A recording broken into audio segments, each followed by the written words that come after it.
Ok, bonjour à tous. Nous, on va vous parler de notre stratégie de test sur Kubernetes en utilisant des conteneurs Docker.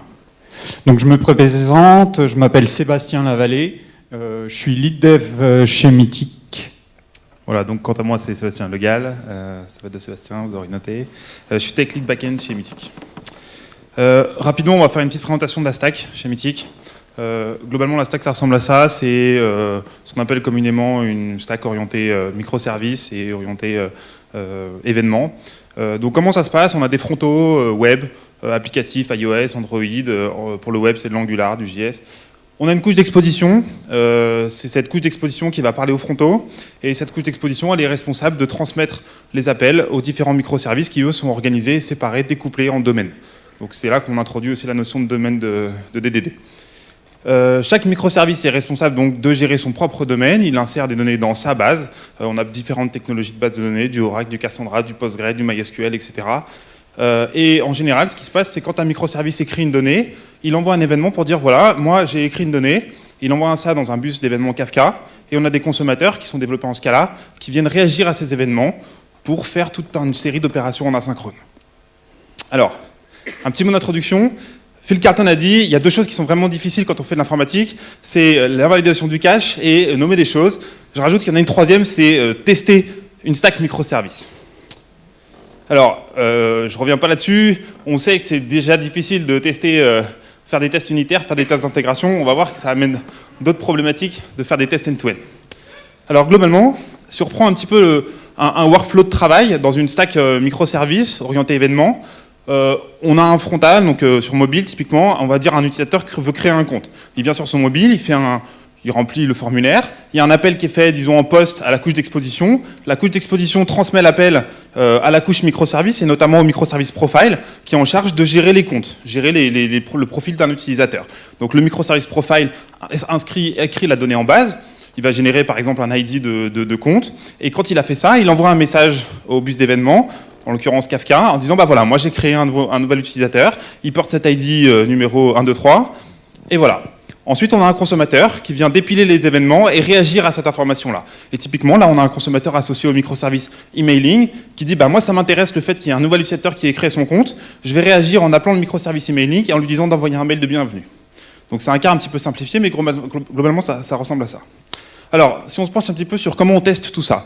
Bon, la partie test unitaire, c'est relativement simple. On a des tests unitaires sur la couche d'exposition, sur les différents microservices. On travaille sur du PHP Unit, vous l'avez vu, on est globalement stacké sur du PHP du Symfony 2, 3. La partie test de comportement, bah, on va pouvoir faire des tests de comportement sur la couche d'exposition.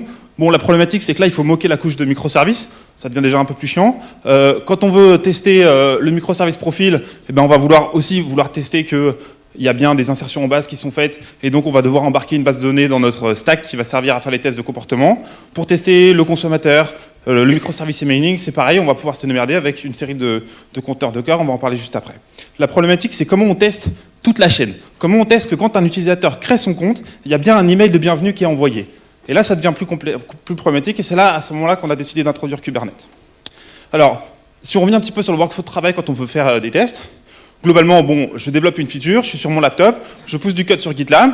À ce moment-là, ce qu'on a envie, en général, on travaille sur une brique, un logiciel, un microservice. À ce moment-là, on a envie d'avoir des retours réguliers. Donc on pousse du code, on va avoir des feedbacks rapides sur est-ce qu'on, oui ou non, on a cassé des choses. Et donc on va essayer de faire en sorte de jouer les tests unitaires le plus rapidement possible, les tests d'intégration aussi, donc les tests de comportement aussi. Et donc là, on a une stack Jenkins qui va faire tourner des tests très régulièrement et nous donner un feedback rapide sur oui ou non, est-ce qu'on a cassé des choses dans le système ou pas.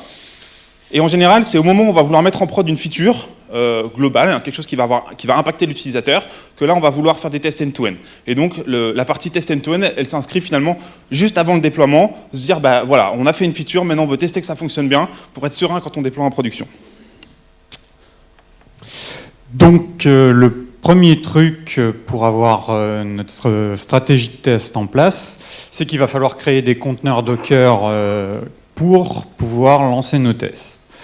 Donc on va séparer les trois types de tests. Le premier, on va voir comment est-ce qu'on construit nos conteneurs pour faire nos tests unitaires. Ensuite, nos tests de comportement. Et enfin, on verra comment on fait pour nos tests end-to-end. Donc pour nos tests unitaires, c'est assez simple. Qu'est-ce qu'on va faire? On va prendre dans notre microservice, on va lui rajouter un Dockerfile. Il va décrire très simplement ce qu'il y a besoin pour lancer nos tests.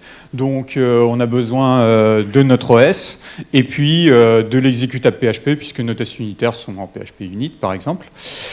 Ensuite quelques petits scripts qui vont nous permettre de lancer ça correctement et normalement ça va donner nos tests unitaires qui run. Par contre, du coup, pour les tests de comportement, on va avoir besoin d'interactions, par exemple avec la base de données. Là, on ne va pas pouvoir les lancer, donc il va falloir orchestrer plusieurs conteneurs afin qu'on ait notre base de données qui run. Et donc du coup, dans notre microservice, on va rajouter du coup une file qui s'appelle un Docker Compose et qui là va permettre de gérer un conteneur PHP, donc c'est le même qu'on vient de voir, mais aussi un conteneur Oracle qui contiendra nos données pour pouvoir lancer nos tests. Qu'est-ce que ça donne? Ça donne qu'on peut faire nos tests unitaires et nos tests de comportement au sein du microservice. Le problème, c'est que chez Mythic, on n'a pas qu'un seul microservice, on en a vraiment beaucoup. Et pour pouvoir faire ça dans plein de microservices différents, du coup, on va factoriser au maximum ces fichiers. Donc au lieu de committer ce Dockerfile qu'on a vu précédemment dans chaque microservice, et que si jamais on a une modification à faire, on va devoir recommitter sur les 30, on va l'extraire, on va le mettre dans un repo à part, et on va le généraliser au maximum en donnant la possibilité d'étendre d'exécution de script, par exemple, au sein de chaque microservice. Ensuite, dans chaque microservice, là, on va juste récupérer l'image qu'on a construite avant, et si jamais il y a besoin, on va pouvoir runner des petits scripts SH qui vont permettre de faire quelques petits tweaks. Ici, on voit par exemple, on lance Dockerize pour attendre que la base de données soit up pour pouvoir faire nos tests de comportement. Côté Docker Compose, là globalement, il n'y a pas trop grand chose à faire. On peut voir la différence ici entre deux microservices. Profile à droite qui a besoin d'une base de données, donc du coup on va lancer une base de données. Emailing, lui, n'a pas besoin de base de données, il fait des appels à des API. Donc on va avoir un WireMock qui nous permet de tester justement le comportement que du microservice, sans être dépendant d'une stack autour. Et enfin, on va utiliser aussi un Makefile qui va nous permettre d'avoir un set de commandes unifiées. Comme ça, quand la CI elle veut lancer ses tests, elle sait qu'elle a une seule commande à lancer. Et quand elle lance cette commande-là, ça lance les tests, quel que soit le projet. Derrière, les commandes sont à peu près similaires, mais il peut y avoir des petites spécificités pour chaque microservice. Donc au final, dans un microservice, qu'est-ce qu'on a en résumé? On a un Makefile qui nous permet d'avoir un set de commandes unifiées, notre Docker Compose qui décrit la stack directe pour tester notre microservice, et enfin nos images Docker qui sont bien spécifiques à nos microservices. Au final, qu'est-ce que ça nous donne? Ça nous donne qu'on peut faire nos tests de comportement sur plein d'éléments différents, même s'ils ont leur spécificité. Par contre, du coup, maintenant, on va voir comment est-ce qu'on fait pour vraiment faire marcher tout ça ensemble pour des tests end-to-end. Alors, d'abord, on va parler un petit peu de workflow de travail. Non, très bien. D'abord, on va parler des problèmes que ça pose. Nickel. Je connais bien ces slides. Alors, quand on veut faire des tests end-to-end, et de façon générale, quand on veut faire des tests, le premier problème, c'est qu'on a souvent plusieurs personnes qui veulent tester différentes choses en même temps. Quand on a une stack comme ça, avec beaucoup de microservices, beaucoup de consommateurs, beaucoup de briques applicatives dans la stack, c'est relativement compliqué d'avoir plusieurs environnements à disposition de façon à ce que plusieurs personnes puissent tester différentes choses en même temps. L'autre chose, c'est que bien souvent, quand on veut tester une user story, et quand je parle de user story, c'est vraiment quelque chose qui impacte l'expérience utilisateur, quelque chose qui va être visible pour l'utilisateur, et bien souvent, quand on a une stack microservice, ça impacte plein de composants dans la stack. Plusieurs microservices, plusieurs consommateurs, la gateway, les fronts, etc. Et là encore, il nous faut un moyen pour pouvoir faire tourner tout ça dans un environnement isolé. Alors, globalement, la stack, c'est ça. On a à peu près 30 microservices chez Mythic, tous en PHP, en Symfony 2, assez uniforme. On a 30 consommateurs à peu près qui sont associés à ces microservices-là, différentes technologies de base, à peu près 6 différentes. On a du Kafka, on a encore d'autres choses qui tournent, qui va être pour le dataware, ce genre de choses. À ce moment-là, on a décidé de partir sur Kubernetes. Pourquoi? Parce que d'abord, Kubernetes gère très bien tout ce qui est conflit de port, conflit de nom, à travers les namespaces. Je ne sais pas si tout le monde connaît la feature des namespaces dans Kubernetes, ou en tout cas a eu l'occasion de l'utiliser, mais en gros, les namespaces dans Kubernetes, ça permet de segmenter différents éléments de la stack. Kubernetes offre aussi un service qui s'appelle Ingress, qui permet de gérer très bien les noms de domaine, l'association entre un nom de domaine et un service Kubernetes. Donc ça va nous permettre de pouvoir joindre un service, notamment un front, depuis l'extérieur grâce à un nom de domaine. Et enfin, créer et supprimer des namespaces dans Kubernetes, c'est très facile, et c'est pour ça aussi qu'on est parti sur cette solution-là. Si on se penche un petit peu sur le workflow de test, globalement, je veux tester de façon end-to-end une feature, je vais créer un namespace, je vais déployer la stack Mythic dans ce namespace-là, je vais déployer la stack par défaut, c'est-à-dire en fait, je vais mettre tous mes composants dans leur version telle qu'ils tournent en prod. Je vais faire quelques changements, donc là c'est sur certains éléments de la stack que j'ai modifiés pour pouvoir développer ma feature, eh bien je vais déployer ces versions-là de la stack dans mon namespace, ces versions-là des éléments que j'ai modifiés dans mon namespace. Je vais lancer mes tests, ça peut être manuel, ça peut être automatisé via des calls HTTP, ce genre de choses, et quand j'ai fini, je trace mon namespace pour revenir à mon état initial et nettoyer le tout. Donc maintenant, ce qu'on a besoin, c'est d'avoir des conteneurs qui nous permettent d'être déployés sur Kubernetes. Donc qu'est-ce qu'on a besoin? On a besoin que notre CI elle puisse créer ces images-là, une fois que les tests unitaires et les tests de comportement sont passés, et puis de déposer ces conteneurs quelque part afin que Kubernetes puisse les récupérer. Donc ça se passe à peu près comme ça chez nous. Une fois que Jenkins a terminé ses tests, il construit une image avec l'artefact de code dedans, et il va pousser ça sur Artifactory, qui est notre gestionnaire d'images.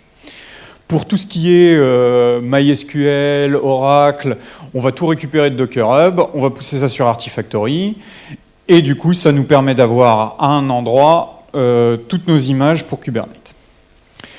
La petite spécificité, c'est la data.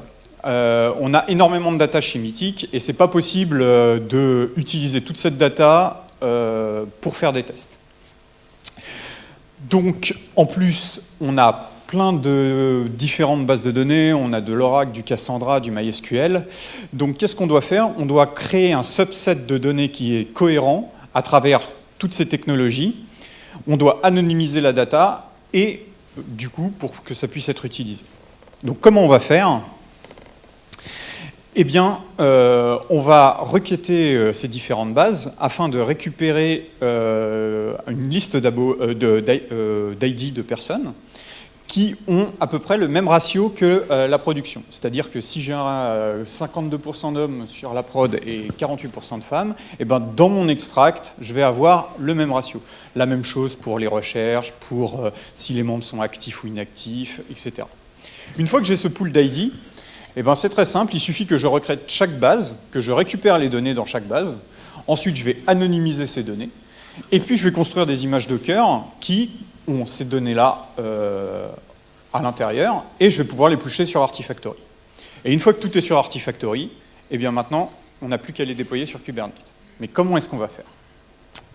Alors, donc on l'a vu, l'idée c'est de pouvoir générer différents environnements, de façon à ce que, et des environnements isolés évidemment, de façon à ce que chacun puisse tester des features différentes sans impacter les autres. La problématique s'est posée parce que la notion de namespace dans Kubernetes, elle n'est pas tout à fait faite pour ça à la base. Elle a plutôt été pensée pour différencier une stack front-end d'une stack back-end, etc. Globalement, ce qu'on veut faire, ça ressemble à ça. On va avoir différents environnements. On pourrait avoir un environnement pour Sarah qui veut lancer une session de test parce qu'elle a modifié le microservice profile. On voudrait un environnement créé par un job Jenkins qui va faire des tests automatisés sur le microservice en charge de la recherche. On pourrait avoir un autre job Jenkins qui lui se lance, je sais pas, toutes les 2 heures par exemple pour faire des tests de non-régression. Donc on va vouloir tester la stack dans son état tel qu'elle est en prod.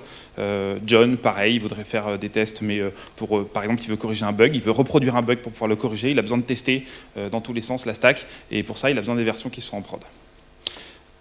Globalement, pour gérer tout ça, on a créé un outil qui s'appelle Blackbird. Le principe, c'est assez similaire à Helm.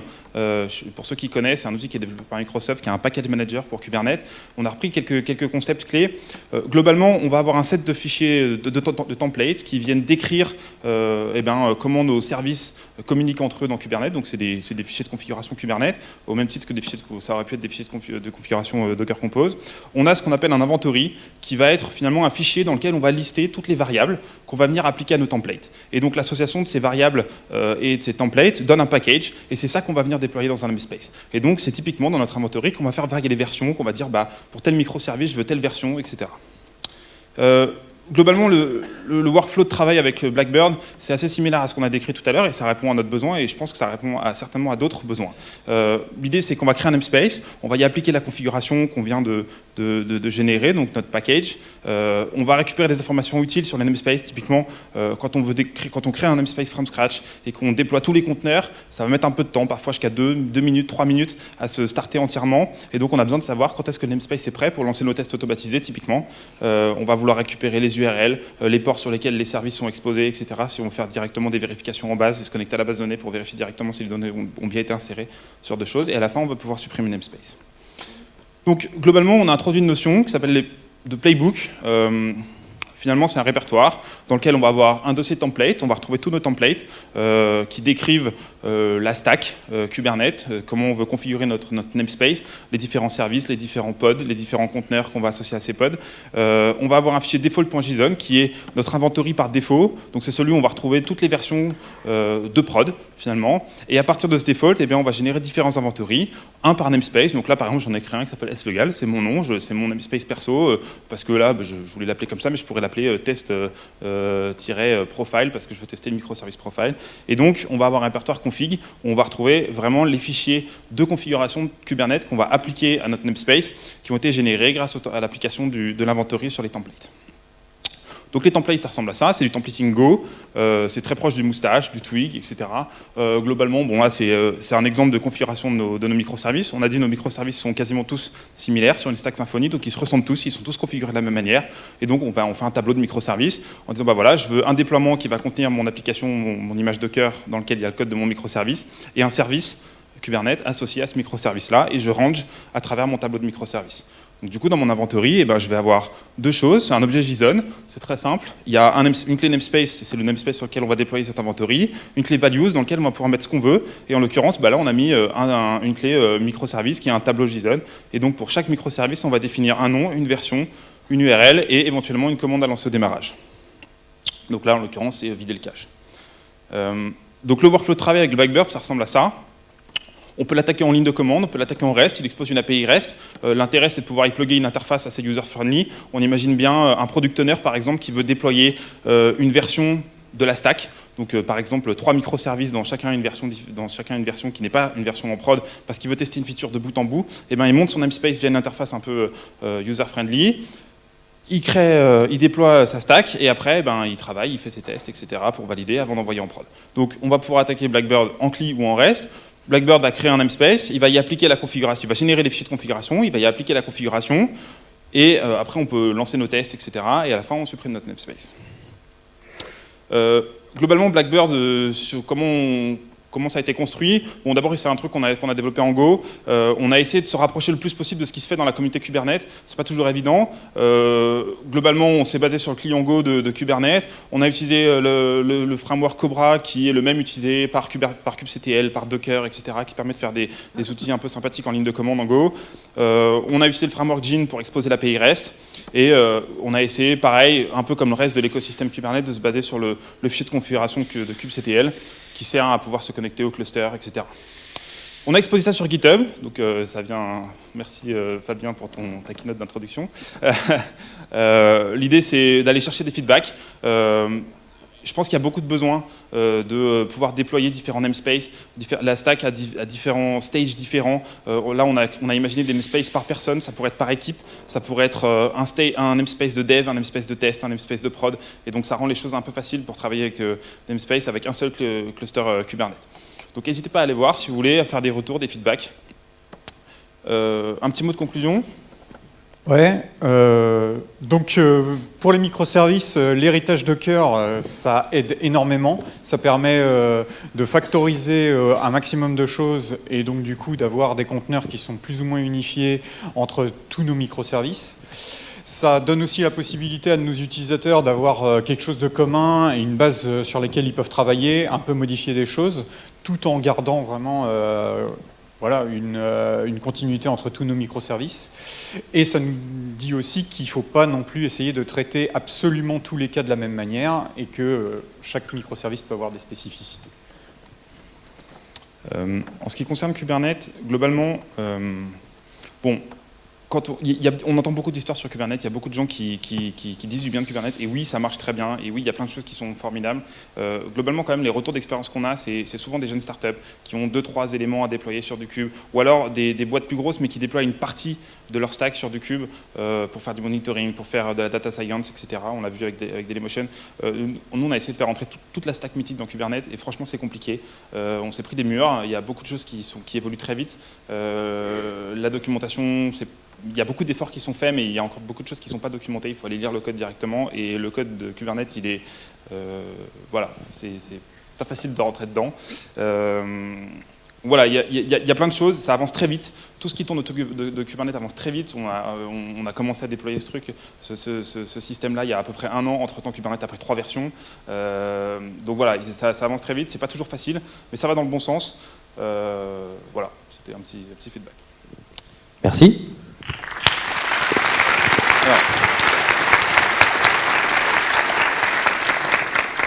Alors pour le livre, c'est un livre qui s'appelle The Effective Engineer, qui a été écrit par Edmond Lowe, c'est un ancien CTO de Facebook, et en gros c'est un livre qui résume, qui donne un ensemble de conseils pour avoir un impact en tant que software engineer dans son entreprise et dans les logiciels qu'on développe. On y va pour les questions. Jérôme, derrière toi.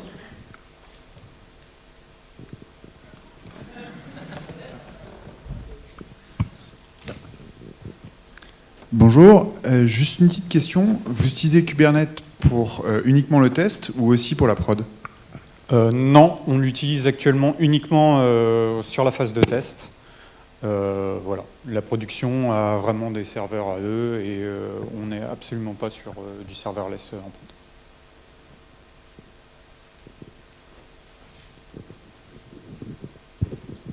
Bonjour. Est-ce que vous avez pensé à faire la même chose mais sans Docker, sans Cube en fait? Est-ce que ça aurait été possible? Est-ce que ça a été une volonté à un moment? Et pourquoi est-ce que vous êtes passé sur les conteneurs en test? Alors, on a pensé à faire quelque chose d'assez similaire sur des VM, non pas avec Kubernetes mais avec du Docker Compose. On a imaginé à un moment donné de se dire on pourrait spawner une VM à la volée, il y a lancé un Docker Compose qui va décrire l'ensemble de la stack. On y a pensé. Le problème c'est qu'on est 150 à l'IT chez Mythic, donc 150 VM à spawner, ça se fait, hein, mais voilà, en fait Kubernetes fait le taf vraiment bien pour ça. Même si les namespaces n'ont pas forcément été pensés pour ça à la base, finalement ça marche bien. Donc voilà, c'est aussi pour ça. Une question à l'étage? Sinon, j'ai une question en fait par rapport à la manière dont vous extrayez vos datas en fait pour faire le subset. Est-ce que vous essayez, vous avez dit que vous avez essayé de coller par rapport à votre vraie base d'utilisateurs? Est-ce que c'est quelque chose de dynamique ou est-ce que vous vous êtes dit un jour, bon ok, on choisit ces membres-là qui correspondent assez bien et vous mettez ça à jour régulièrement? Ouais, ou est-ce que c'est entièrement automatisé et... Alors, tous nos extraits qui sont automatisés, en fait, une fois par semaine, on va régénérer intégralement notre subset qui va correspondre au subset de la semaine, à peu près.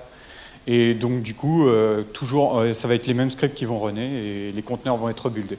Et vous avez un outil pour ça ou est-ce que c'est complètement... Oui, c'est tout automatisé. C'est des scripts qui tournent dans Jenkins, qui extraient les données, qui construisent les conteneurs Docker et qui les pushent sur Artifactory.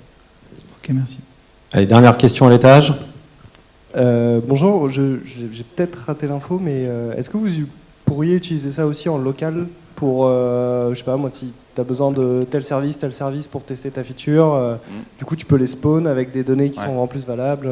Alors c'est intéressant, Microsoft a déployé une nouvelle feature dans VS Code, enfin dans Visual Studio, pardon, qui permet de faire ça. En fait, qui permet de connecter le code sur lequel on est en train de travailler à une série de microservices qui tournent dans du Kubernetes sur leur stack cloud. On est en train d'y réfléchir. Aujourd'hui, notre stack de dev, c'est du Docker Compose. Donc ça veut dire qu'on ne fait pas tout tourner. Typiquement Kafka, on peut le faire tourner, on a prévu de faire tourner en local, mais en fait on évite, parce que les laptops ils crament.